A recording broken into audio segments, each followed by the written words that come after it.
Hi, everyone. Welcome to this daily racing form Pegasus World Cup handicapping session. I'm David Aragona, and I'm going to be going over the back half of Saturday's card at Gulfstream Park, races 7 through 12, the entire Rainbow Six sequence culminating with that Pegasus World Cup, which features the matchup, the much anticipated matchup of Breeders' Cup Classic winner Nixco facing off against Dirt Mile winner Life is Good. Both horses with the same running style, a race that should be very exciting to take in. And we're going to talk about it from a wagering standpoint a little bit later on in the show. But before we get to that, a lot to dive into on this card. 5 stakes races as part of that Rainbow Six sequence leading up to the Pegasus World Cup. And I'll be doing a lot of the handicapping today using DRF Formulator. And it's a great time to start using DRF Formulator if you're not already, because Formulator is now free exclusively for DRF Bets members. If you're currently a member of DRF Bets, you can earn free cards every time you wager $50. Details on how to access your free cards can be found at drf.com/freepps. And if you're not already a DRF Bets member, there's really no better time to sign up for DRF Bets. You can use promo code WINNING, that's WINNING, and you'll get a $250 deposit match bonus, plus a $10 free bet and 10 free Formulator cards already loaded into your account. So just go to drf.com/bet to sign up. And also, for Pegasus World Cup Day on Saturday, DRF Bets is offering a second chance cash back on the Pegasus World Cup. So this is how it works. You bet $25 to win on a single horse for the Pegasus World Cup. Now, if that horse wins, you just cashed a winning bet. But if the horse finishes second or third, you get that $25 that you risked back into your account. So the strategy on how to do that is up to you. You could bet Life is Good or Knicks Go. If you think that either one of them is almost a certainty to finish in the money, then you've got a high chance at cashing a winning wager with a very low risk bet. You get your money back if they're second or third. But if you like a long shot that could potentially win the race, if you think there's a really good value play to maybe win that is likely to finish in the money, you could bet that horse and have a chance at a much higher winning payout, but have also that lower risk win bet available to you. So that offer is available exclusively on DRF Bets. Just make sure to opt in at promos.drf.com/Pegasus. So let's dive into the handicapping now, and we'll transition right over to DRF Formulator because that's what we're going to do most of the handicapping for this sequence. And as I said at the top of the show, we're going to start by diving into this Rainbow Six sequence, beginning with race 7, the WL McKnight. Now, the Rainbow Six, I should note, it's not a mandatory payout on Saturday at Gulfstream Park. That mandatory payout day is actually on Sunday, the day after the Pegasus. So it's really up to you if you're into the jackpot style wager. I know people have different opinions about that.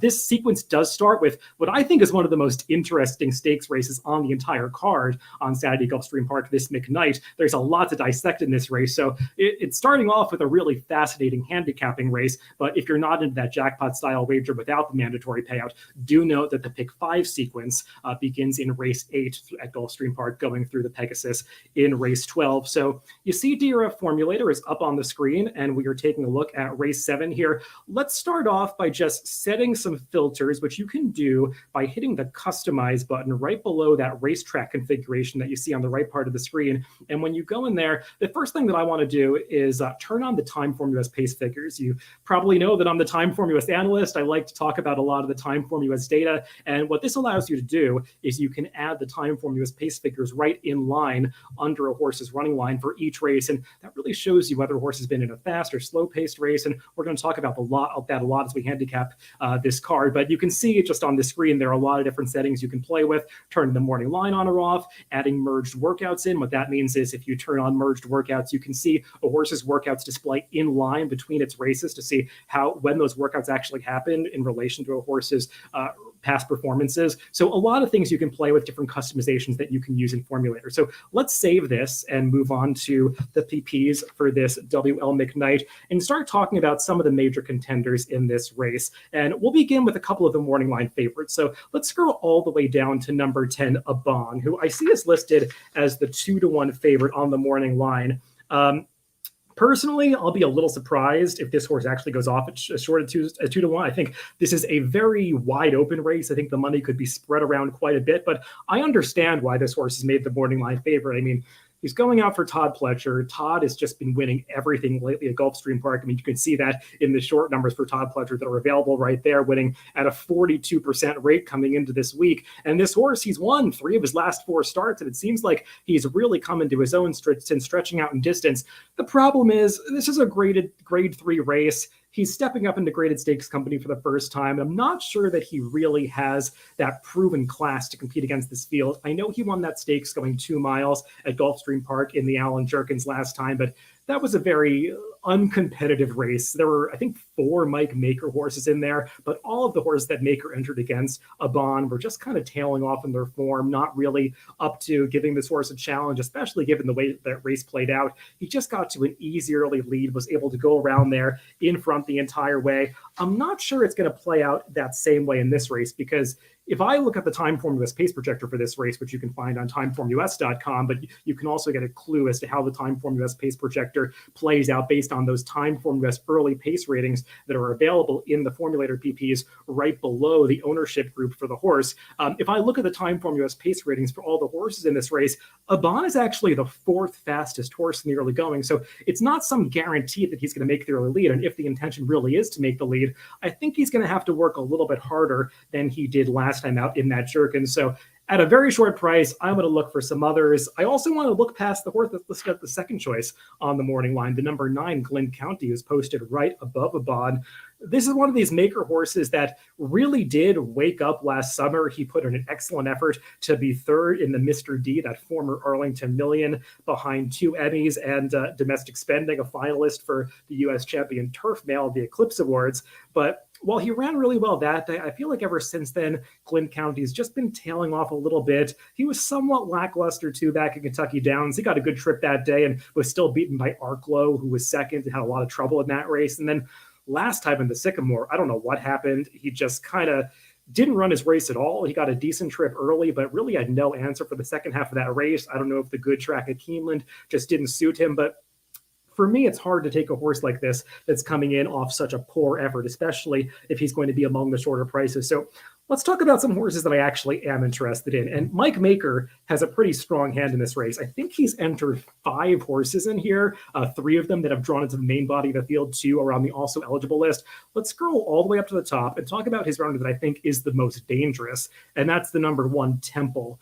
Now, Temple is not exactly the most convincing win candidate because he does end up finishing 2nd or 3rd a lot, especially when he steps up into graded stakes company. But I do think it's interesting to note about Temple. You see in his career box up in the right-hand corner, this is a horse who just seems to really come alive at Gulfstream Park. He's made 12 starts here.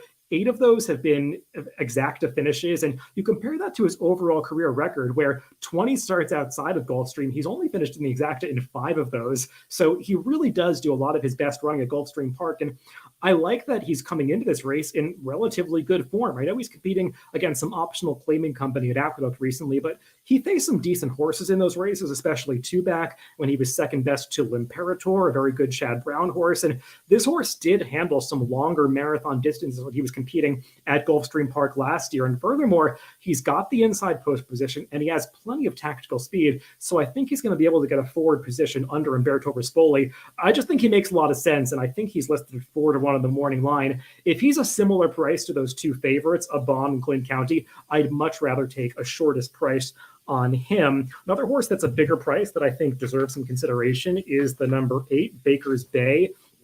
Now, this horse goes out for Shug McGahee, and he's just got like that classic Shug profile of a horse that just continues to get better with each start.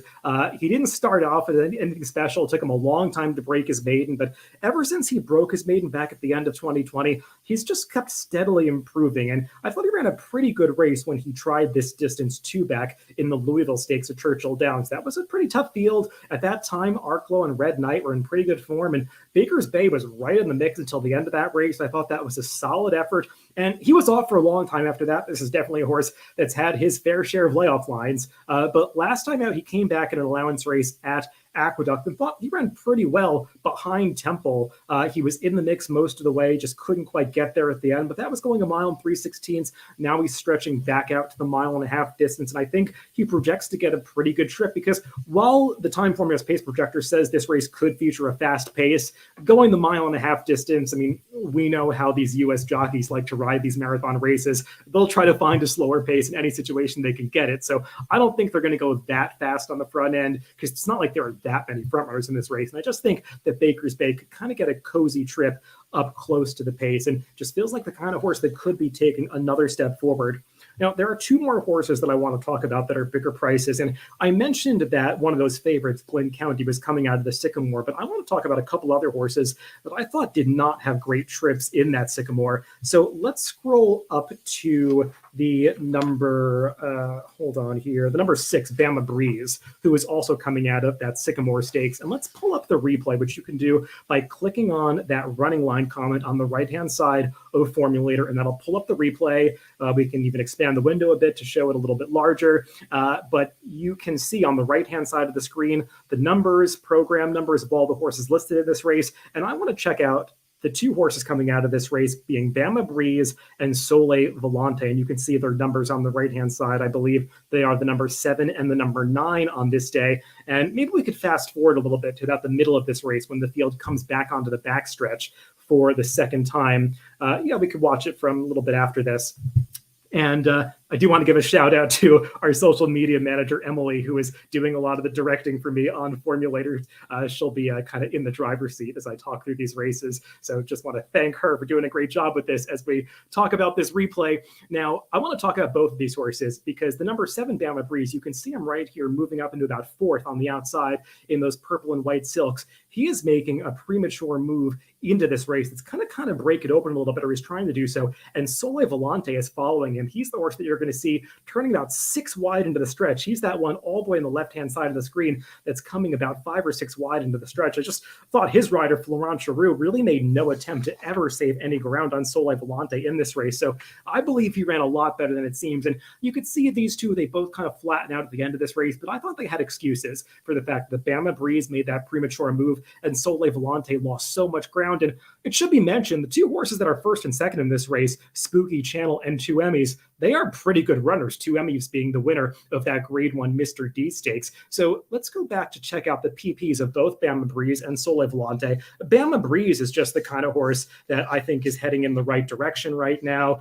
He was never really at this level early in his career, a 3-year-old that tried some stakes races early on, couldn't quite capitalize in those spots, but I think he's steadily gotten better and might really be coming into his own now that they were trying these longer marathon distances. I do think he ran deceptively well going that 1.5 miles last time in the Sycamore. And also let's scroll down to that horse drawn all the way on the outside, the number 12, Soleil Vellante.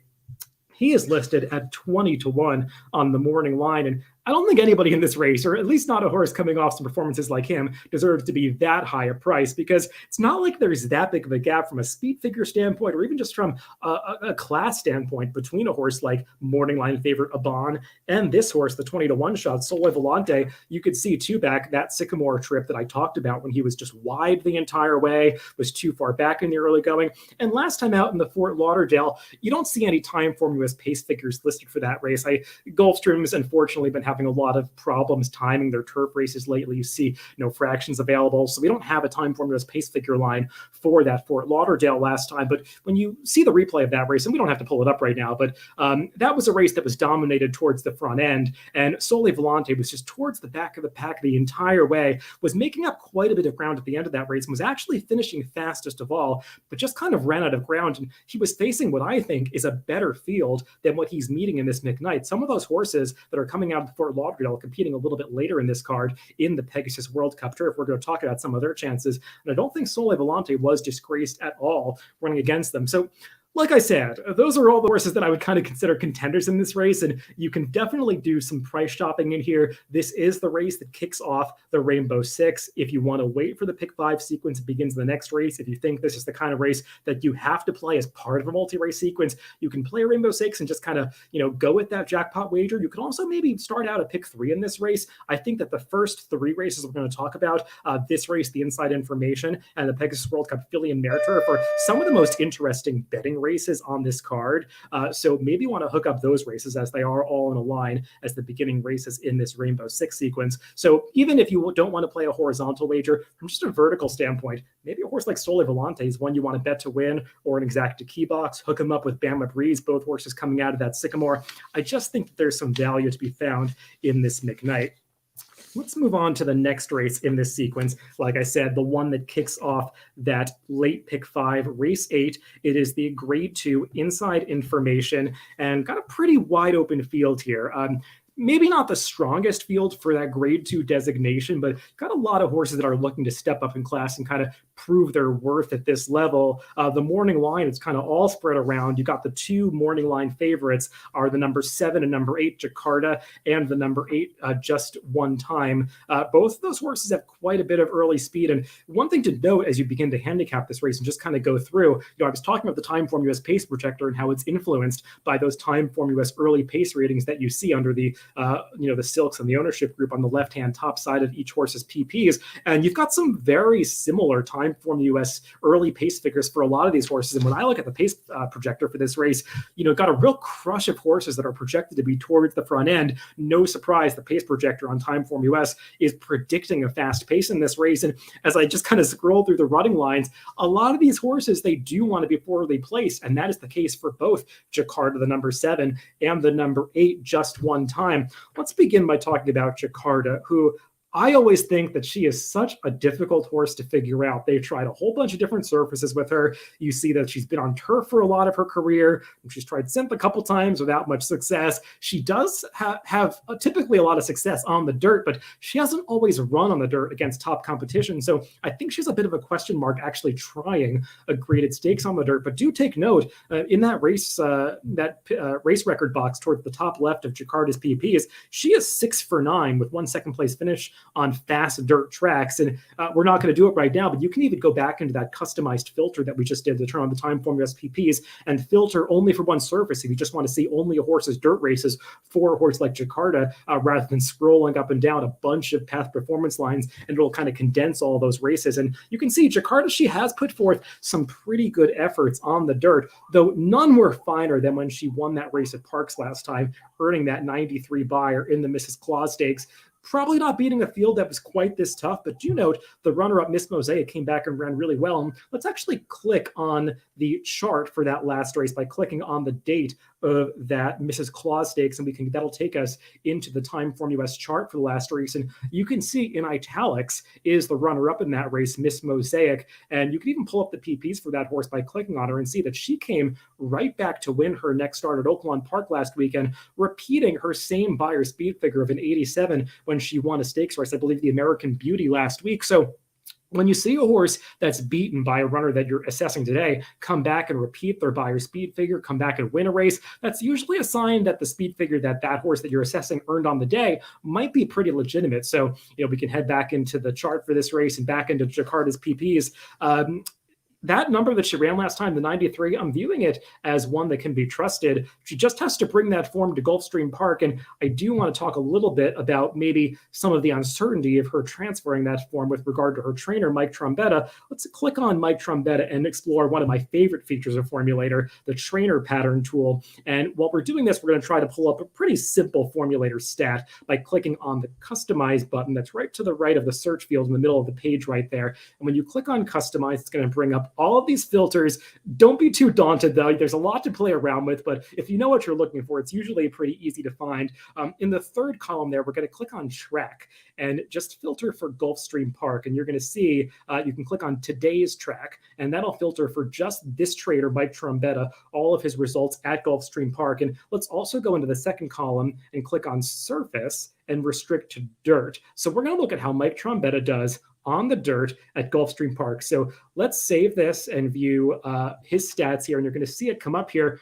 Not great stats for Mike Trombetta. He typically is a trainer that does run a lot of horses at Gulfstream Park. He's typically a low ROI trainer at Gulfstream Park. And don't think I'm picking on Mike Trombetta. I'm a big fan of him as a trainer because he typically is a very high ROI trainer if you view him for a lot of different stats, but not the case at Gulfstream. When you restrict it to Gulfstream on the dirt, you see he's just 1 for 31 over the past 5 years with a very low percentage, low ROI. So I think that's one reason to be a bit concerned about Jakarta. So let's head back into the PPs and talk about her main rival, the number 8, Just One Time.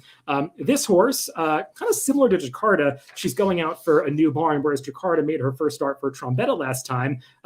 Just One Time is making her first start for a new barn, another dangerous barn, Brad Cox, in this race. And she is pretty lightly raced, and she's appealing for the fact that a lot of the horses in this inside information, they've had a lot of chances. We just know what they are already, but Just One Time, her last couple of efforts, she's earned faster speed figures than a lot of these horses have, and she's only run 5 times in her career, so it feels like she still has some upside. And her last 2 races, while they both came at Penn National, which you might think of as just kind of a lesser circuit, she's actually beaten some decent horses. Why don't we pull up the replay of her last race at Penn National when she won that new start stakes? And I want to talk about this, just kind of discuss the visual impression that she left with me when she wins this race. And we could probably fast forward to the middle of this race and just talk about, the last 3 furlongs or so. The horse that finishes second to her here, Oksana, was vying for favoritism in this race. And she takes a good run at her at about the midpoint of this race. I think both of these horses went off at 7-5 odds, but you could see Just One Time. She's the horse ranging up right to the outside now, taking over on the lead, the number 9 horse. And just check out this horse's physicality. She's like this big, burly filly. She's looks like a pure sprinter, and she just comes barreling into the stretch. And Oksana, who's chasing her from the outside, she's a horse who's run some big speed figures in the past, and she's come back and put forth some good efforts at Aqueduct recently. But you could see Just One Time is running away from this horse in the stretch of this race. I really like the way she's powering away to beat this field impressively, earning a 90 by her speed figure. She earned a 96 in the race before this, so she's coming in very good form. I will say, Brad Cox, if you look up the trainer stats, we don't have to pull it up right now in Formulator, but when I look up the stats before coming on the show, Brad Cox does have a low ROI when you view him first off a trainer switch in dirt sprints, but that's just because he always takes so much money. People know that Brad Cox is one of the best trainers in the game, so you're always kind of taking the worst of it from a price standpoint, where this horse is going first out for the barn. But from a multi-race standpoint, even though Just One Time might be a bit of an underlay, she definitely is a win candidate in this race. So she's not the kind of horse that I want to rely on too heavily, because I do think that there's a chance that she gets bet down even further from that 7-2 morning line, just given all those positives that I just highlighted about her. But she definitely is one to be afraid of in this race. Another horse that could take some money scrolling up to the PPs is the number 2, AG Indian. You have a lot of horses off trainer switches in this race. And another situation where a horse is making a similar move to a new trainer. In this case, it's Todd Fletcher. And I was just talking about Todd Fletcher in the race, the W McKnight right before this with a Bon. His horses have been getting bet really hard. No surprise at Gulfstream, given his record there recently. So maybe AG Indy takes some money first off the trainer switch to this barn, but this is just the kind of horse that I never want to take. She's improved on the turf recently. Now the Connections, who did have this horse before, it's not a change of ownership, it's just the transfer of trainer to Todd Fletcher. This is a change of ownership. I believe this was a private purchase to St. Elias Stable. Confusing this horse with the different horse that's running later on in the day. She was a private purchase transferred to Todd Fletcher, I would assume maybe as a broodmare prospect, but they're going to run her here on the dirt. And I guess it's because she's trained okay on the dirt. I watched them for recent workouts. One of them was in company with Fearless, who's running later in the day in the Fred Hooper Memorial. And she kind of held her own against that horse, but I don't want a horse that's going to take money because it's a hot trainer off turf form. And let's do another little DRF formulator trainer pattern experiment here as we open up Todd Fletcher's trainer stats here. And we're going to do another pretty simple one because this horse is switching from turf to dirt. And I know sometimes it seems like Todd Fletcher is a trainer that's so powerful he can do anything. Well, he can't do this particular move that well. Let's click on Customize and put in a couple of filters. One of them is under Surface in that second column. Let's click on Turf to Dirt, because this horse is going to the dirt for the first time or for the second time in her career after a series of races on the turf. And all the way in the right column under Class, let's click on Graded Stakes races. That should be under the Stakes drop down, and we're just going to click on Graded Stakes. So let's view the filters, apply those filters, and see what comes up. And kind of a similar situation to that Mike Trombetta stat earlier.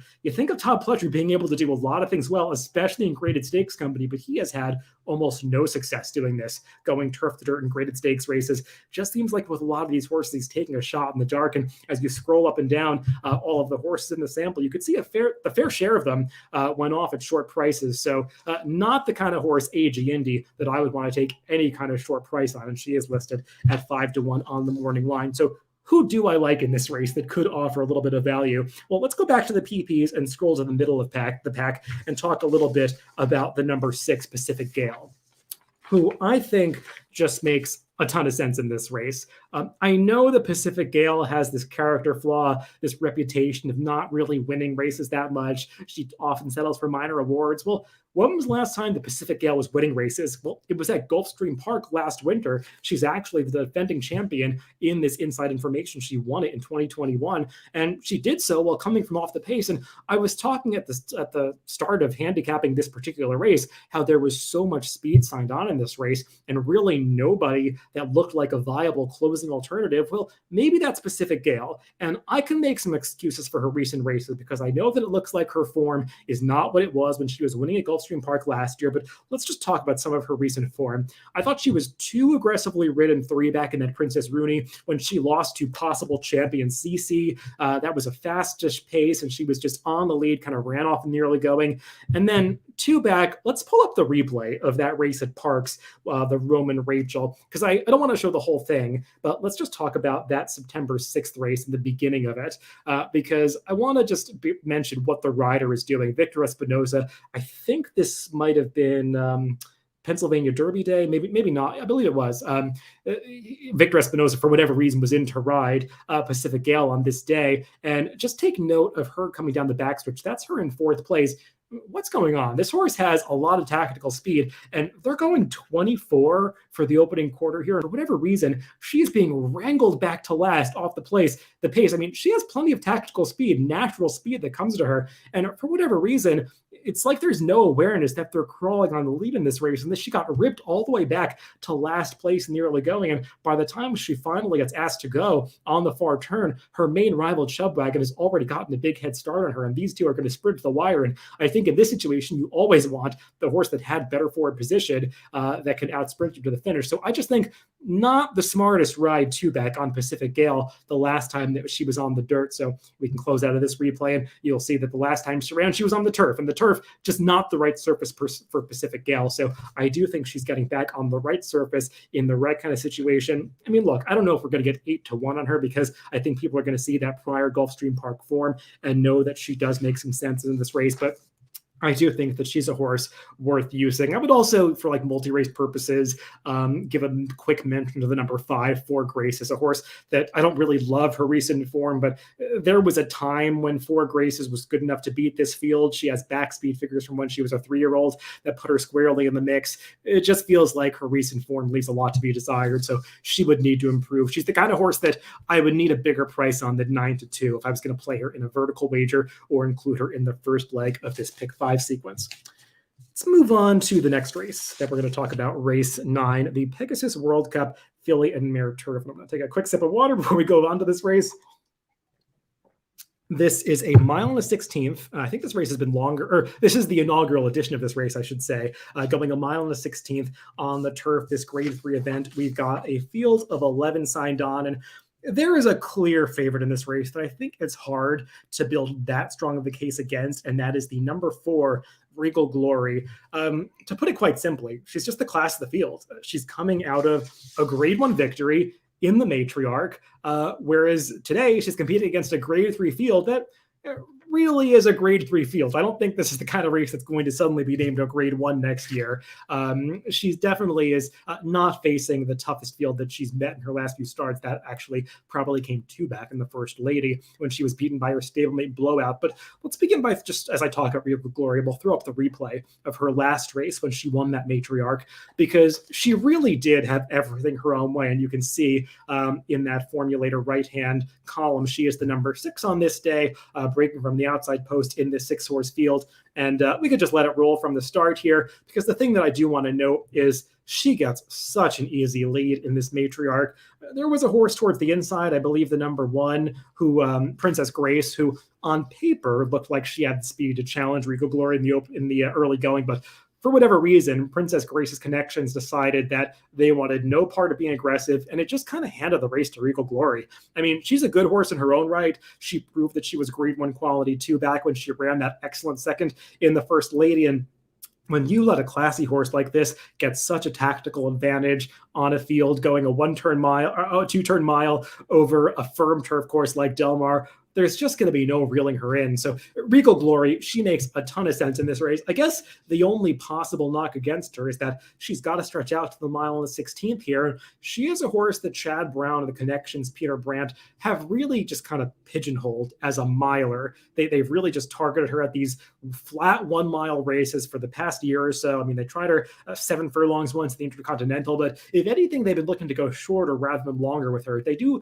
manage her like she has some distance limitations, and it's just an extra half furlong, but we'll see how fast the pace is on the front end and whether or not they kind of expose a little bit of her stamina, because I think that's going to be the only way to beat her, to just kind of make her come off the bridle sooner than she did in this last race when she just got to conserve energy on the front end and sprint for home. So you could see, what's going to happen from here. She basically just draws away to the wire. So we can close out of this replay, and you'll see Regal Glory. She's got those 2 triple-digit buyers in her last couple of starts, and those are going to make her awfully tough to beat. And you see, just to quickly mention those Timeform US pace figures, color-coded blue for that matriarch last time. If you're not familiar with Timeform US, red color coding in pace figures means a fast pace. Blue color coding means a slow pace, and she was among the slowest paces you'll see last time in that matriarch. So she's less than a 2 on the morning line. It's just a value judgment. How low do you want to go on the horse to beat Regal Glory? Let's talk about some other horses. Among them are some that are coming out of the Sewanee River, and the horse that was the winner that day is the number 1, Sweet Melania, and she's one of these Todd Fletcher runners that, for whatever reason, just came alive last time at Gulfstream Park. I've got to admit, I don't know where that performance came from. It seemed like Sweet Melania, to use the cliche, was maybe ready to head off to the breeding shed at the end of last year. I mean, as a daughter of American Pharaoh, she's the kind of horse that I imagine her connections wouldn't be too upset to have in the breeding barn. But it kind of seemed like her career was almost over in her 4-year-old season. But she came back at the end of December last year before turning 5, and she put in one of her best efforts in that Sewanee River. Let's pull up the replay of that race, because we've got 3 horses to discuss that are coming out of there.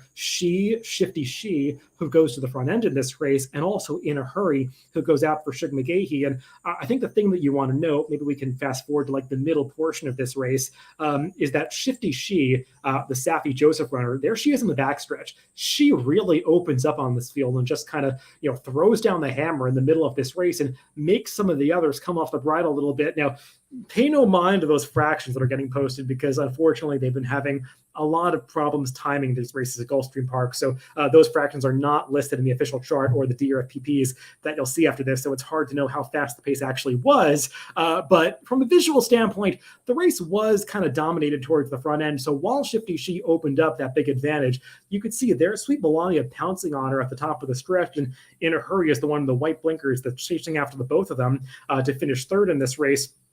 The thing I don't like about this race for Sweet Melania is that she got such a perfect trip coming after Shifty She. And while she got there at the top of the stretch, didn't it look, watching that replay, like she was going to draw off and win by 2 lengths? And she just never got away from Shifty She in the late going of that race. And actually, In a Hurry, the number 10 horse, was gaining ground on her at the end of that race. And that was going a mile. And Sweet Melania is the kind of horse, kind of like Regal Glory, who I don't think has a ton of stamina. I'm not sure that I love her going a step beyond a mile. You kind of saw her stamina getting exposed a little bit last time as she got there at the 7 furlong pole, but with a furlong to go, you could see her visibly shortening stride a little bit. So, I mean, look, she's got another great post position. She's going out for Todd Fletcher. She projects to get another good trip in this race, probably stalking the likely leader, Shifty She, once again, but just feels like these Pletcher horses, especially with Louis Saez named to ride, like they're going to get over bet. So I wanted to go in a different direction. And if there's a horse that I would rather take coming out of that Sewanee River, it would be the number 10, In a Hurry. And we can scroll down to her. She is listed at 12-1 on the morning line, going out for Shug McGahee. And she's kind of got that similar pattern to that horse that I talked about in the McKnight, Baker's Bay, who also went out for Shug. Just that steady improvement pattern. Never looked like anything special at the start of her career when she first got on the turf, but as she's just kept maturing, kept figuring things out for Shug McGahee, her speed figures race after race have been slowly ticking up. And I thought she ran pretty well too back in that Noble Damsel, her first stakes test, when she lost to Shifty She, Shifty She having everything her own way on the lead that day. And then last time out, I mean, you saw there was not a whole lot of closing going on from the back of the pack in that Sewanee River, and she was finishing best of all to be third in that race. And I think the extra 16th a mile, it might work to her advantage more than it does either Shifty She or Sweet Melania. So if she's a pretty square price in this race, somewhere in that 8 to 12-1 range, I think she's a horse that you definitely want to include on your tickets. Though the horse that I'd be most inclined to upgrade at a decent price in this race is the number 5 Gift List. And I'm going to give my pitch on this horse. She goes out for Brian Lynch, who can win off layoffs. He's not a high percentage layoff trainer, but I was kind of playing around with some DRF formulator field plays. We don't have to exhibit it right now, but the past 180 days or more, when layoffs are 6 months or more on the turf, Brian Lynch wins at a 13% rate with an ROI of 207, so a positive ROI, even though the win percentage is low. He's won with some prices in that sample, so I feel like Gift List might be ready off the layoff. And you see along the bottom portion of the screen her workout pattern coming into this race. They've put some pretty quick workouts into her over the Palm Meadows track. You see that 57-1 workout two back. The Palm Meadows surface, the turf surface, does tend to play pretty quickly, but I went on to XBTV, which you can access for free, and watch some of these workouts, and she reeled in a workmate that day pretty impressively.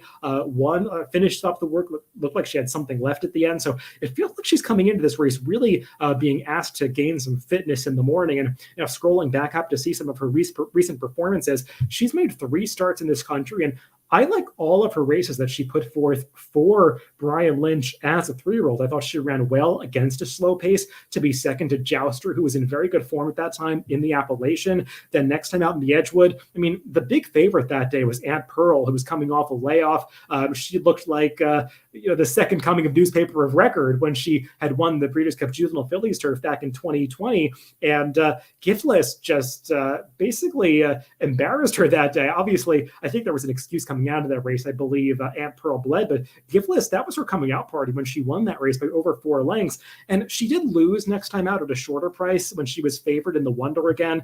But that was a race that featured a pretty slow pace, was dominated towards the front end. Cone Lima got one of many good trips that Cone Lima worked out last year. She was one of those horses that was as fortunate as a horse could be from a trip standpoint. But I thought that Gift List did close well to be third in that race behind her. And I know her buyer speed figures all kind of stuck in the 80s. They're a couple low. Most of this field, those horses coming out of the Sewanee River who got a 97, mid-90s, and especially Regal Glory, who has buyer speed figures in the low 100s. But horses can prove a heck of a lot from their 3-year-old season to the 4-year-old season. And I feel like if Gift List is anything near that 15-1 morning line, she's the kind of horse that is going to offer plenty of value in this race, because I do think that she has a lot more upside than most of the other contenders in this Pegasus World Cup filly and mare turf. So she's one of the real value play long shots that I'm most interested in on this card, and a horse that I would definitely use as an A if I was going to play an ABC type wager in this pick 5 sequence, which began the race prior.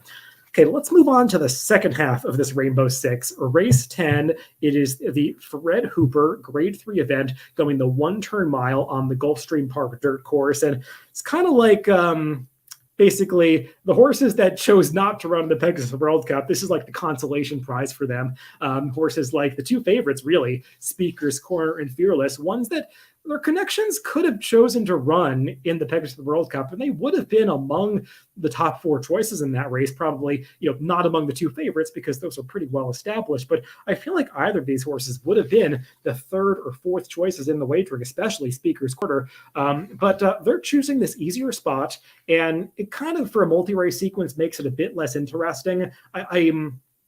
I'll just be honest, I'm not thrilled with the fact that Gulfstream Park put this race so late in the sequence, so it has to be part of the Pick 5 and the Rainbow 6. It would have been nice if this race was the first leg of the Rainbow 6 and maybe the McKnight took the place of this race on the card, so the McKnight was part of the Pick 5 and the Pick 6, because it just feels like the McKnight has so many more price possibilities, whereas I'm sorry to say, this Hooper, it just seems so logical. We see the number 8 Speaker's Corner on the screen right now, and I don't know. I find this horse really tough to go against. I mean, you don't have a prayer of getting 2-1 on this horse. That morning line, he's not going to be that high. That's a very generous price. He's more likely to be, I would guess, somewhere in the 3-5 to 4-5 range. And shouldn't he be? I mean, you just look through this field and nobody's run triple digit Spire speed figures like this horse has. Certainly not up to that 109 time formula speed figure that he got last time. Now, Speaker's Corner is coming off a loss in his last race. And let's pull up the replay of that discovery, because I want to talk a little bit about why I'm not that discouraged by the fact that he lost this race. He was competing at Aqueduct over this winter main track. And if you're not familiar with Aqueduct, it can be a very deep and tiring surface. And let's fast forward to the middle of this race and talk about just the different kind of body language that the riders on the top 2 finishers in this race, Junior Alvarado on Speaker's Corner, and I believe it was, I want to say Manny Franco on Miles D, are displaying. Miles D does come after Speaker's Corner and get him in the late stages of this race, but Speaker's Corner is a horse, and he's on the lead right now in this Godolphin Silks.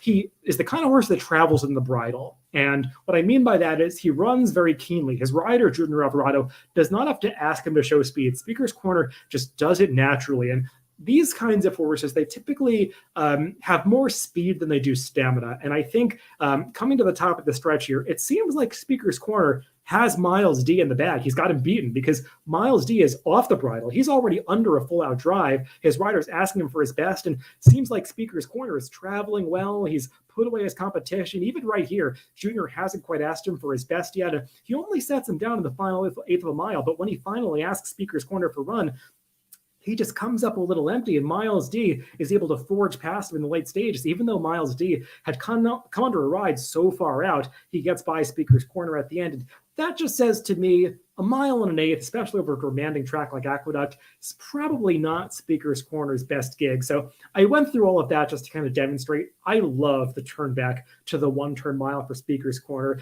Feels like this is his true calling. He seems like the kind of horse that should be targeted a race like the Met Mile later in the year. I mean, there's talk about horses like Flightline and Life is Good at being aimed at that race, but why can't Speaker's Corner be in that conversation? And he was so impressive too back in that allowance race at Belmont Park, beating First Constitution and Backside of the Moon. And those 2 horses are no slouches. I mean, let's click on the chart for that allowance race too back October 29th in the Formulator PPs, and the 2 horses that finished directly behind him, First Constitution and Backside of the Moon. Let's pull up each of their PPs. First Constitution, you can see he came back after that loss to Speaker's Corner and ran 2 good races, basically repeated his buyer next time, and then stepped up again to win a stakes last week in the Jazzle, albeit with the help of a track bias. He did so, but he is a really nice horse, so no disgrace losing to Speaker's Corner, really flattering that form. And even Backside of the Moon, who was 3rd behind those 2, I mean, he came back in the Queen's County on his next start and was arguably best that day, running against a dead rail, if you know Aqueduct, on December 19th. Backside of the Moon ran a big race coming out of that Speaker's Corner's loss, and he was beaten double digits by this horse. So I just want to kind of demonstrate. Speaker's Corner, I mean, he wasn't winning by nearly 7 lengths that day because he wasn't facing good competition. He beat some legitimate older rivals and earned a strong 109 buyer speed figure in doing so. So look, we can go back to the PPs for these horses. I am talking up a horse that I said it's probably going to be odds on, but just not one that I'm that interested in taking a big stand against, especially in a multi-race sequence. And let's scroll up to talk about his main rival, Fearless. You know, when the invitations for the Pegasus World Cup were coming out, there was some talk about Todd Fletcher maybe taking a shot in the Pegasus World Cup with Fearless, and I kind of wish they had, because he is the kind of horse that I feel like maybe could have picked up the pieces in that race. And we'll get to the Pegasus World Cup later. It's hard to find horses that can pick up the pieces in that race. I mean, there's just a lot of filler in that Pegasus World Cup. And I guess they feel like this is a more realistic spot for Fearless to maybe pick up a victory, but I don't know how realistic it's going to be for him to beat Speaker's Corner, because Speaker's Corner just has way more brilliant speed than him, and Speaker's Corner just seems so much more tailored to go this one-turn mile distance, whereas Fearless, I mean, he tried the one-turn mile two back, albeit off the layoff, so maybe you can give him a pass for that, but he was beaten by an inferior rival who he's facing again today, Girolamo's Attack. I mean, he was kind of supposed to win that race, and Fearless did come back, and he was visually impressive winning that Harlan's Holiday last time, but I mean, he was beating South Bend, and South Bend is just kind of like a pretty good allowance horse. He's not really great at stakes quality. So I think that Fearless was beating a somewhat inferior field last time. And also, when you just look through Fearless's running lines, he is a horse that I think does his best running when he's aggressively ridden and can get some forward position. You see when he's placed in second, third, fourth early in his races, that's typically when he delivers his best performances.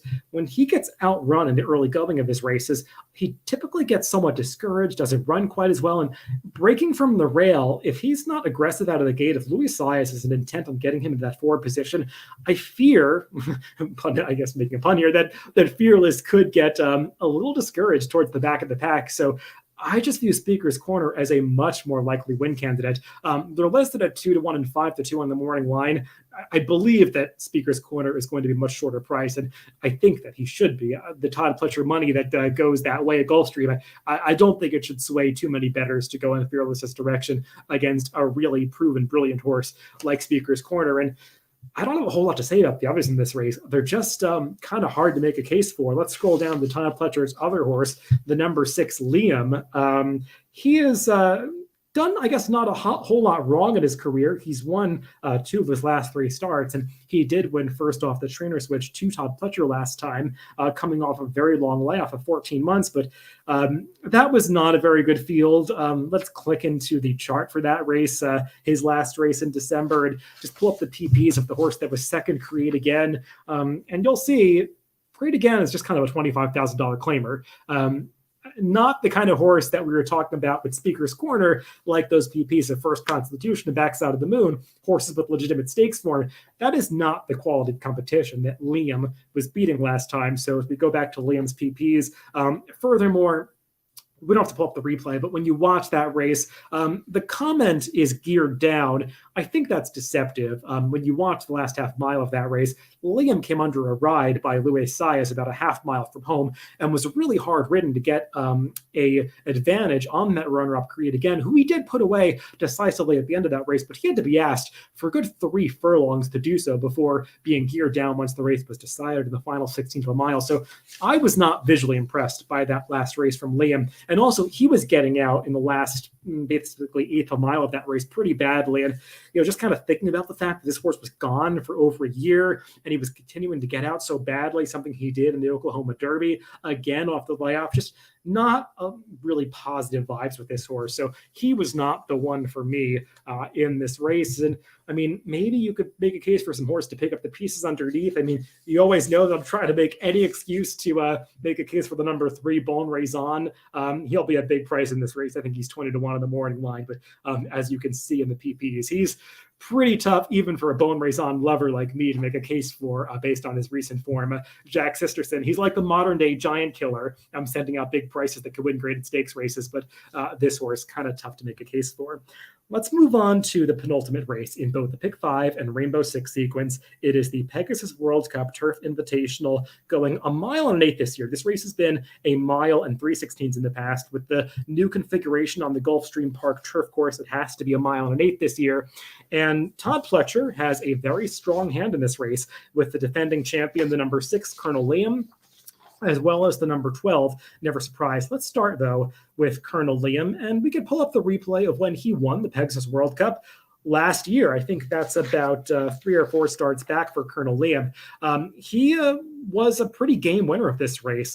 He was an up-and-coming horse. He had just won the Tropical Park Derby coming in here. Like I said, he had all upside coming into this Pegasus World Cup turf, and he was bet down to the favoritism in this race.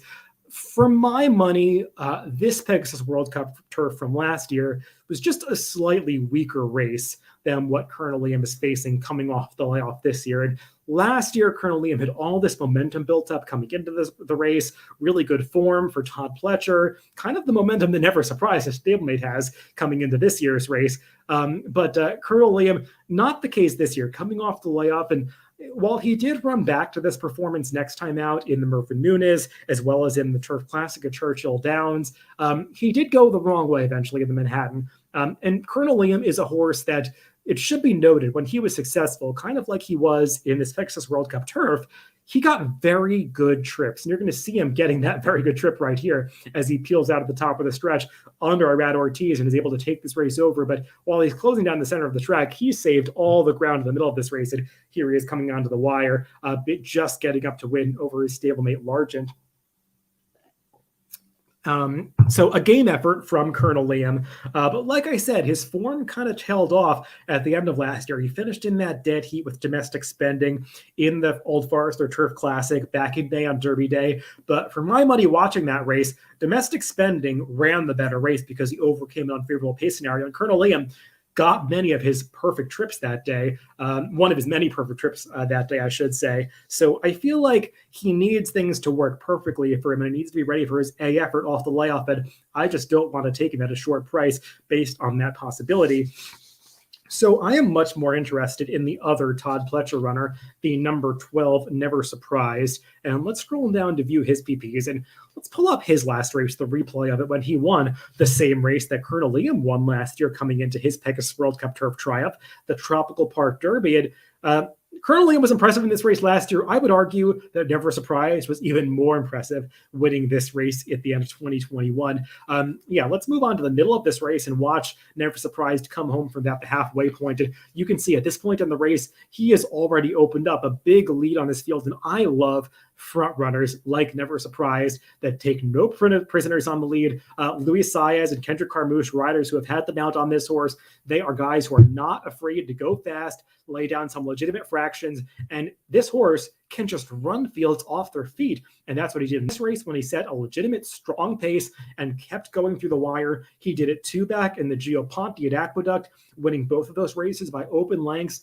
Now, he is taking a big step up in class to face the toughest field that he's ever met in his career. But this horse has a ton of upside. He's got the speed figures to back up those visually impressive wins in his last couple of races. And, while he does have the fastest time formulas pace figure, early pace figure by far in this field of, I believe, a 113, and nobody else in this field has time formulas early pace rating that even breaks into the triple digits. So no surprise when you pull up the pace projector for this race on timeformulas.com that you see Never Surprised as the likely clear leader. The time formulas pace projector does predict a fast pace in this race, so he might have to work a little bit harder to get to the early lead, but that's the way that Never Surprised does his running. He is able to go fast on the front end and keep going. He's got that second gear where he can kick for home off his own quick fraction. So I believe that Never Surprised is very dangerous in this race. Maybe I would have been concerned about stamina in years past when this race was 1 mile and 3/16. I think cutting back a 16th to 1 mile and 1/8, it might be just enough for him to get home. So I do think that of the 2 Pletcher runners, Never Surprised is the one to fear, and I think a deserving favorite in this race if he does go favored, and the horse to beat. A couple other horses that I do want to mention, or a few other horses I should say, are coming out of the Fort Lauderdale Stakes. And let's talk about the number 7 Doswell, who was the winner of that race. And again, this is one of these races at Gulfstream that they had some trouble timing. I talked about this race with regard to Soleil Vellante earlier in the WL McKnight.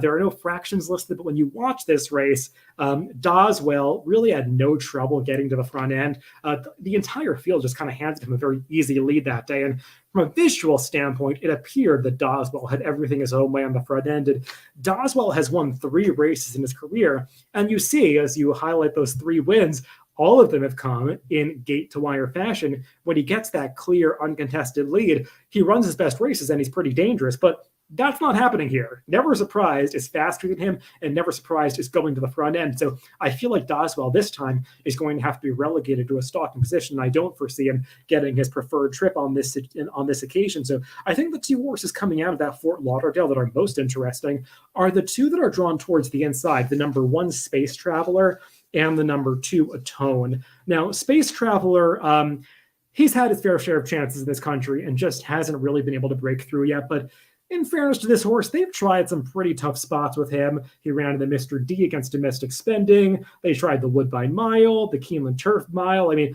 they put this horse in some pretty ambitious spots. And last time out in the Fort Lauderdale, he was one of the horses that I think was somewhat compromised by the fact that there just wasn't a whole lot of running going on from the back of the pack that day. And he did make a pretty good late run to get up for 4th. I would say he flattened out in the late stages.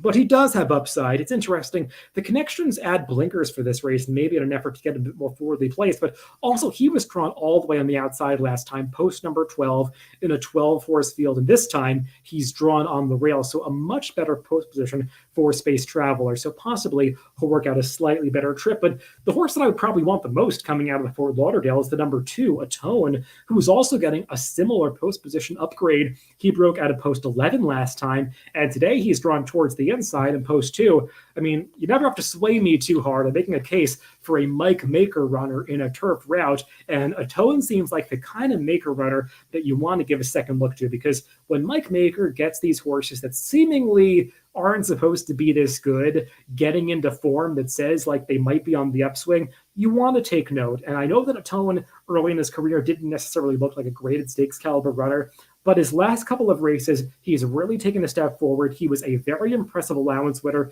2 back at Aqueduct, and I thought he ran really well to be second to Doswell in that Fort Lauderdale last time, going the same 1.8 distance. He made an earlier move into the race than Space Traveler last time, covered a bit more ground than that horse, going wider around the second turn, and was finishing best of all age. So I think Atone is pretty dangerous. He's 21 in the morning line, and I think that's because he does have to take another step forward to beat those proven class horses like a Colonel Liam and some others in here. But I do think he's got way more upside than a lot of others in this race, and he is one that I definitely want to have on my tickets. Before we move on, some other horses that I just want to give a quick mention to. The number 5, Hit the Road, a horse that I can't blame people for making a case for. I've seen some maybe horses, people that follow California racing like this horse a little bit, and he does have some competitive speed figures in his recent starts. I mean, he's as consistent as a horse can come from a buyer standpoint, with 5 races in a row within 1 point of each other, earning 99 to 100 time buyer speed figures. And his last couple of races, he hasn't gotten the best trips. 2 back, he was a little keen moving down the backstretch. He maybe moved a little bit too soon in that race and flattened down the late stages. And last time out, he had some real trouble coming around the far turn. I'm not going to show the replay of that race because I'm going a little bit overboard on time here as I'm running a bit behind schedule with this proposed 1-hour timeline. But Hit the Road, he did have trouble coming around the far turn of that race, was steadied back at a critical time in that race, and Mo Forza got the jump on him. So I do think that Hit the Road is coming in with a couple of excuses, but he's one of many who's going to have to stretch out from the mile to the 1.8 distance of this race. And I think stamina is a big question mark for him. One other horse, just kind of continuing with the Mike Maker theme, that I do want to make a case for at a price is the number 9, Field Pass. And I was talking about the pace of this race. Now, Never Surprised, it's likely to be the early leader. If Never Surprised kind of discourages some other horses from being aggressively ridden, I think one thing you know is that Umberto Rispoli is going to have Field Pass in the right spot, because he is a horse that has a lot of gears. He can be forward. He can come from farther off the pace. He's a really versatile horse. And Rispoli took advantage of that versatility last time in the Seabiscuit when he made an unconventional early premature move to get this horse into contending position on the backstretch after being farther back in the early going. So I feel like Field Pass could work out a good trip in this race. He handles the 1.8 like he did 2 back in the Knickerbocker. I prefer him to his main rival, Sacred Life, who he has faced a couple of times recently, but I like Field Pass's tactical speed, and I think he's the kind of horse, especially underneath, if you're playing this race vertically, that you want to have somewhere in the mix. Let's finish things up with the main attraction on Saturday at Gulfstream Park, race 12, the Pegasus World Cup Invitational. And Look, I'm not going to overcomplicate this race. It seems like a match race on paper. I know I was tweeting last night. It's a cliche to use the term match race these days because a lot of people call races with two heavy favorites a match race. But this race kind of does figure to play out like those classic match races of old, Seabiscuit and More Admiral, Nashua and Swaps, because those races were ridden where there were just two horses and nobody to worry about from behind. And that's kind of how this figures to play out because the two protagonists, Knicks Go and Life is Good, they are just so vastly superior to their competition in this race that it feels like the two riders of these horses, Joel Rosario and Irad Ortiz, only have each other to worry about. Let's show replays for both of these horses as we talk about them. For Knicks Go, I don't want to, let's show this Breeders' Cup Dirt Mile from 2020. And I want to show that race for a reason, because it's the last time that Knicks Go has had to face a really stern pace challenge. And I want to watch Joel Rosario's body language on Knicks Go, the number 5 horse this day, coming out of the starting gate. Let's just watch the start of this race, because Knicks Go, this exemplifies, does have the early speed to go really fast in the early going. I think we forget this about Knicks Go sometimes because he has been gifted some easier leads in recent starts. But look at him. Joel Rosario is kind of almost tapping this horse on with the whip coming out of the starting gate to ensure that he makes the lead coming out into the first turn here. And that horse that's chasing him in the early going, the number 10 Complexity, he is a really fast horse, or he was at the time. Maybe not quite as fast as Life is Good, but comparable to that horse. And Knicks Go was able to make the lead over Complexity, something that some people doubted coming into this race. So I think that's a good corollary to a discussion of this Pegasus World Cup Invitational, because Knicks Go is going to have to be as aggressively ridden by Joel Rosario if he wants to have a chance to outrun his main rival, Life is Good, into the first turn. So that's the part of this replay I wanted to show. We can close out of it now. Recently, Knicks Go has had some easier pace situations to deal with.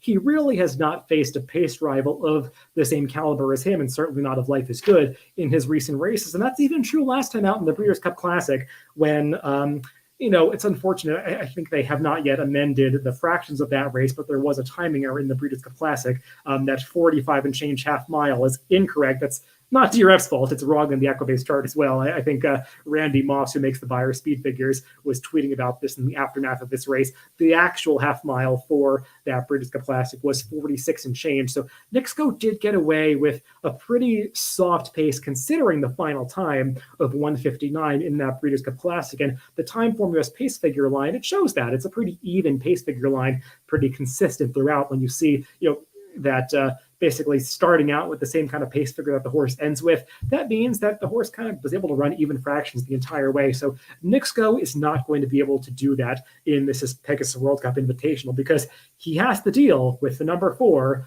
Life is Good. And let's move on to Life is Good's PPs. There's a lot of buzz out Flightline being the most brilliant horse in the United States, but Life is Good, he's not far behind that horse, if behind at all, from a brilliant standpoint, because he has done very little wrong in his 6 career starts. I know a lot of people would say that this horse should be undefeated. His only loss came that 8 Challenge Jerkins at the hands of the excellent Jackie's Warrior. And I know a lot of people believe that it was the rider's fault that day. Mike Smith maybe handling Life is Good a bit too overconfidently, thinking that he had Jackie's Warrior measured, and he really didn't on that day. I think he underestimated Jackie's Warrior, but ever since then, Life is Good has been absolutely brilliant, a much the best winner at the Kelso. We can pull up the replay of his Breeders' Cup Dirt Mile from last time. We'll see consecutive Breeders' Cup Dirt Miles as we just watched Knicks Go win this race 2 years ago. We're going to watch last year Life is Good winning this race at the end of 2020. And he kind of does the same thing that Knicks Go did in the 2020 version of this race, although I would say that Life is Good maybe was not facing a pace rival of the quality of Complexity who Knicks Go beat when he won this race in 2020. But you could see Irad Ortiz comes out of the gate intent on getting to the front end with Life is Good. The difference is he does not have to hustle Life is Good as aggressively as Joel Rosario did with Knicks Go, because Life is Good is just naturally so fast. You don't even have to ask him to go. He just comes out of the starting gate wanting to run as fast as he possibly can. And the real trick with Life is Good is rationing his speed. That wasn't as big of a concern going the flat mile in the dirt mile last time for 2 reasons. the mile is a distance that Life is Good has proven is well within his scope. And furthermore, he was an odds-on favorite for a reason in this race. He was not facing the toughest field of runners that you're going to meet in a Grade 1 race. He was just superior to the runners on this day. So he's going to draw off and win this race pretty impressively once again. I'm sure a lot of you have seen this race already, so we don't have to watch the entire thing. I just wanted to show how that speed comes so easily to Life is Good at the beginning of this race. And personally, I'm not necessarily viewing this race from a vertical standpoint. I don't think that I want to necessarily place a win bet or an exacta trifecta on Life is Good or Knicks Go. I also don't want to take a big stand against these horses.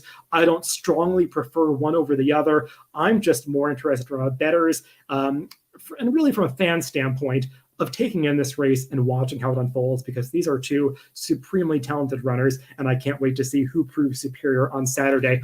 One thing you can do at Formulator that I just want to highlight before we finish up this race is let's scroll to the top of the screen right above Knicks Go's PPs. And when you're kind of thinking about these races going through, you obviously can make some notes about these horses if you want to type in things about Knicks Go or Life is Good. If you want to make a note of that Breeders' Cup Classic half mile being wrong last time, you could say classic, half mile in 46. You can make a note of that so you remember it for Knicks Go. Another thing that you can do right next to the notes function on DRF Formulator is you can mark these horses as being your first, second, or third choice. Alternatively, if you're looking at this race from a multi-race standpoint, you see that toggle right above, horizontal and vertical. If you toggle over to horizontal, you can designate these horses as your A's, B's, or C's, and you'll see it show up in the top of the screen, the top left of the screen. If I want to make, let's say I want to make both Knicks Go and Life is Good A's in this race, which if I'm playing this pick 5 sequence, that's probably what I'm going to want to do. I'm going to make both of these horses A's and really de-emphasize everybody else in this race, because I would want the majority of my wager, if I'm right in some prior races with big prices, I wouldn't want to get knocked out by either one of these. I would want both, most of my wager to go through both of these favorites. And let's talk about Stiletto Boy just briefly. Let's go down to that number 3 horse, and let's make Stiletto Boy a C in this race. We put him as a B. Let's move him down to a C, because I think that Stiletto Boy, he's not the most convincing win candidate, but there is the chance that the two favorites just really knock heads on the front end. They ride it like a true match race, and they're both just gasping coming into the stretch. I mean, Stiletto Boy is the kind of 3-year-old that really is hitting his stride coming out of that sophomore season, and could, with another step forward as he makes his 4-year-old debut, put himself into the mix of this race. I mean, both favorites would have to significantly underperform for this horse to actually win the race. But if there's one horse in this Pegasus World Cup that could potentially outrun his odds and get a big piece of this, I do think Stiletto Boy is that horse. So let's mark him as a C. And if I was going to play this race from an ABC standpoint, and I do like to use that Steve Christ ABC method, you can use DRF Ticketmaker to do that, which I like to do. It'll spit out a wager for you if you mark all these horses as A's, B's, and C's in Ticketmaker. That'll help you kind of make some sense of a very complicated Rainbow 6 or Pick 5 sequence on Saturday at Gulfstream. So that's how I'm looking at this Pegasus World Cup. Like I said, I'm not taking a big stand between these two horses, the two favorites, Knicks Go and Life is Good. More than anything, I just want to voice my respect for both of them, and I'm so looking forward to see who proves superior on Saturday at Gulfstream Park. So as we finish up, I just want to briefly recap kind of how I would put together a multi-race sequence. I've mentioned DRF Ticketmaker. I would use it if I were playing a wager like this. I would look at the McKnight, the first leg of the Rainbow 6, as more of a vertical betting race. I would play some horses to win, like Soleil Vellante and Bama Breeze. And if I was going to play a Rainbow 6, playing it on a day without a jack, without a mandatory payout is not really my style personally. But if I was going to play it, I would try to emphasize some long shots, just kind of like gain some value in a race where I was against the favorites. But moving on to race 8, that pick 5 sequence, I would like to emphasize Pacific Gale, who I'm hoping will be a price, and also use those two favorites, Jakarta and Just One Time. In the next race, while I respect Regal Glory, the Pegasus World Cup filly and mare turf, she is the favorite there. I do want to use Gift List, my long shot, as an A. Nothing clever in the Hooper. I would lean heavily on Speaker's Corner, with the only backup being the second choice Fearless. And then I would lean most heavily in the Pegasus World Cup Turf, race 11, on the other Todd Fletcher rider, Never Surprised, who I do think is very much the horse to beat and catch in that race. And I would use some of those horses that I mentioned as upset possibilities as my Bs, like the number 2 Atone, the number 5 Hit the Road, and the number 9 Field Pass. They'd be my main backups, along with horses like maybe Sacred Life and the number 1 Space Traveler in that race, where I would like to go a little bit deeper because I am using some chalks and some surrounding races. And then we just talked about how I would break up the Pegasus World Cup to end the card using both of those favorites as A's. So hopefully this was helpful going through all of these races, a lot of handicapping using DRF Formulator. I hope you learned some things, I should say, about how to use Formulator. Before I let you go, I just want to remind you of a couple of things that I mentioned at the top of the show. If you have not heard the news, I mentioned it early on. I'm sure you saw it on Twitter. DRF Formulator is now available for free to DRF Bets members. If you sign up for DRF Bets, just use promo code WINNING and you will get a $250 deposit match bonus, $10 free bet, and 10 free Formulator cards loaded into your account. So just go to drf.com/bet to sign up, and also take advantage, if you've signed up for DRF Bets by now, for that second chance cashback in the Pegasus World Cup on Saturday.